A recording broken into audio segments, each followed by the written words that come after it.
At least you had a... I know, I had a... At least I had a... Right, now I'm making a little plane here, a little creative thing myself here. We'll be hearing Annie's performance, by the way, of Georgia on My Mind at the end of the show. But why am I doing this, Al?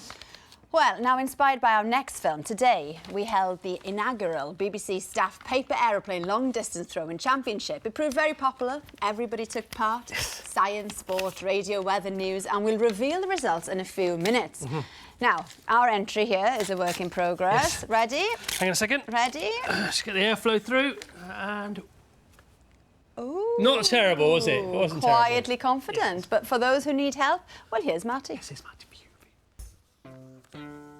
No childhood is complete without making one of these.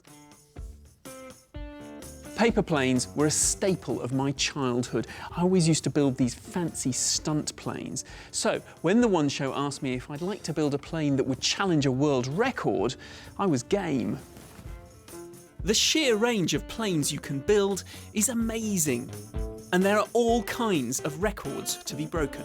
I'm going to try and beat the world record for distance, which stands at an intimidating 69 metres and 14 centimetres.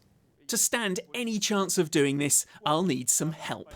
Aerospace engineer Dr. Peter Barrington will give me a crash course in aerodynamics. The key thing you need to know is about the four forces of flight. One of them is thrust, which normally pushes the aircraft forward due to the engines. Obviously the gravity, which pulls the aircraft back down. And the other key aerodynamic forces are the drag, which opposes the motion of the aircraft, and the lift, which keeps it up in the air. Now, lift and drag we can illustrate in our wind tunnel. I can come and show you what it looks like. Obviously, a paper plane would crumple in a wind tunnel. But the metal plane Peter has allows us to visualise how air flows around an aircraft.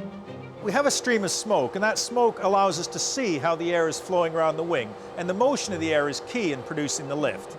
From behind the plane, we can see as the air travels over the top of the wing, it twirls like a mini tornado or vortex.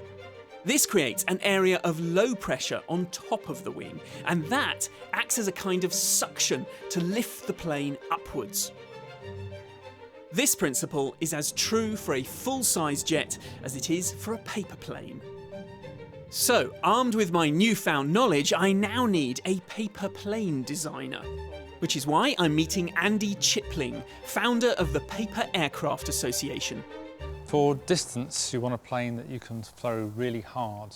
So this is sort of a school playground aeroplane. That's why they're so popular, because they're easy to make. Now, with these ones, you throw them, they go really fast. The problem is they come down really fast. The dart-shaped schoolroom classic gets in the air fast, but goes to ground just as quick. The rules stipulate we can only use a single sheet of A4 paper. So if we can't go bigger, what about a different design? There is another design which we tend to use. That's a slightly squarer design. You can see it's much shorter if you compare the two. Yeah. And this one tends to be more efficient at flying, and it tends to glide longer. So a shorter, fatter wing gives me a better glide. But if you throw a glider too hard, it has a tendency to stall. What I need is a plane that can be thrown with the speed of a dart, but will float like a glider. The plane we're going to use is a compromise. It allows us to throw it really hard so we get distance. It's got the right wings for it to glide and give us more distance, and the keel is really stiff, which will help it go in a straight line. It's the same design that was used by the current world record holder, so I'm feeling confident. The rules say that the attempt must be done indoors and on a flat surface. To beat the record, our plane needs to fly over 69 metres. That's almost the length of this aircraft hangar. To fly that distance, I've enlisted the strong arm of champion javelin thrower Lee Doran. We're allowed a run-up of 3 metres. But even so, our first attempts are patchy. That one went about 3 metres. Ooh, that's not bad, actually. Harder than it looks, I think. Yeah. And after a couple of hours of serious fun... Yeah, that's a good one. Ooh, that's a good one. It's time to measure our best throw. 41 metres and 40 centimetres. Well, we tried our best, and while we didn't quite make the world record, we did get 41 metres and 40 centimetres with one of these, which I think is an amazing distance. And if you think you can do better, all you need to break the world record is a piece of paper. Oh, thank you very much, Maddie. Joining us now, Professor of the Paper Planes, or POP for short, Andy Chipling. Andy, welcome to the One Show. Hi, Lovely to have you here. So we are going to see a world record in a minute. We've got a piece of film. Can you set the criteria for us? Tell us how they measure a world record. OK, the paper aircraft world record is done indoors with a sheet of A4 or smaller paper. It can be American size B4, and it has to be thrown by a person or persons. They can run up to something, but they can't run past the line. So there's a line which they can't pass, and then they throw the aircraft. Has to be completely indoors. Outdoors, the wind helps too much, and they can fly a lot longer. So indoors, it's like all right, javelin throwing. Let's have a look then. It's the world record throw. World record. There it is. There it is. We are all over that one. That's going to do it. Get up there, get up there, get up there, get up there, get up there. Wow.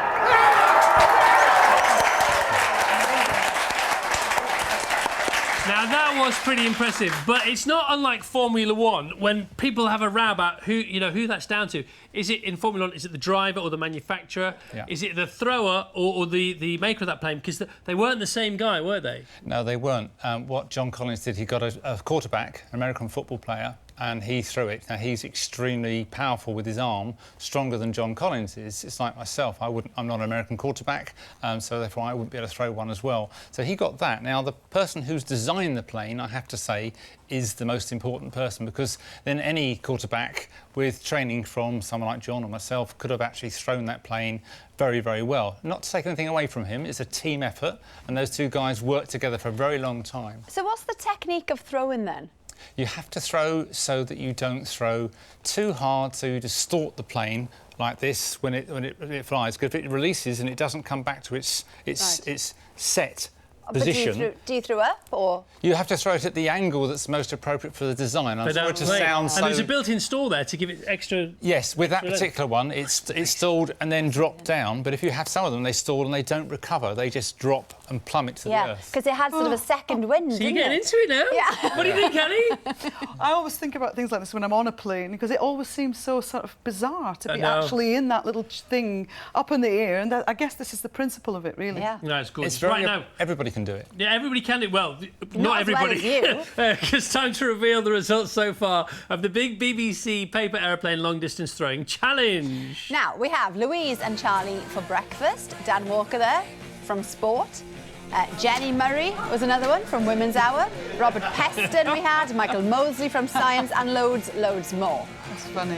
Let's have a look at the current leaderboard. Actually, it's the ultimate leaderboard because we haven't got time to throw ours. Weatherman Alex Deakin has thrown the furthest. Let's take a look at that now winning throw. Winning throw. There you go. Well done, Alex. Not quite as rapturous a reaction from our crowd as over in the States there, but listen, thanks for all the planes. This is Annie's favourite here. Can Annie have this one? Yeah, of course. Okay, because when she was a little girl, she didn't get many Christmas presents. Thank you. But Andy, thank you very much. Andy said earlier that this is actually the fastest, isn't it? That one's the one that that's the John Collins design. And yes, do. That's a John Collins design. Okay, ready? Do throw it. To you at home. That was just... just over the top. You almost took the cameraman's eye out. Sorry. She actually did. Together they could rock and roll. All right, we've still got more planes here. Annie's getting ready, by the way. We've still got more planes here. What's this one? That's the Delta... no, hang on. It's a Thunderbuster. A Thunderbuster, baby Thunderbuster. Who knew there were so many varieties? Kids, get online and learn how to make these planes. They're so much fun. That was brilliant. Well, this is the thing, because you watch videos of paper planes on a regular basis. I love it. You used to be so cool.